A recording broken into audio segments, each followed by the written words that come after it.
donc ce biais d'ancrage, c'est exactement ce que j'ai dit, notamment tu achètes du Bitcoin, tu dis voilà ça va monter, tu vois ton solde et tu es déconnecté du marché, tu penses uniquement à arriver sur un chiffre clé que tu as en tête.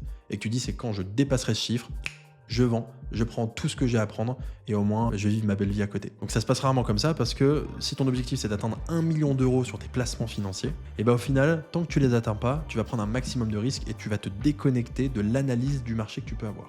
Par contre, dès lors que tu vas atteindre 1 million, là, tu vas vivre quelque chose de très compliqué où tu vas dire soit je vends maintenant, mais naturellement tu vas avoir cette petite voix dans ta tête qui va dire ça peut encore monter. Et oui, c'est normal, il n'y a aucun moment où ça va arriver, c'est-à-dire boum, t'as gagné 1 million, ça y est, automatiquement c'est remboursé, t'es payé, terminé.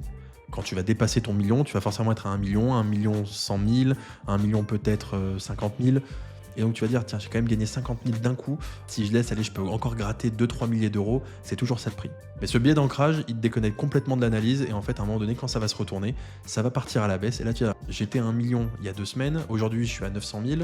Non, mais ça va remonter à 1 million. Dès que ça remonte à 1 million, allez, je vends. Là, j'arrête de faire des bêtises, je vends. Et puis ça continue de baisser. Et ça continue de baisser. Et ça continue de baisser. Et au final, t'as pas pris tes profits.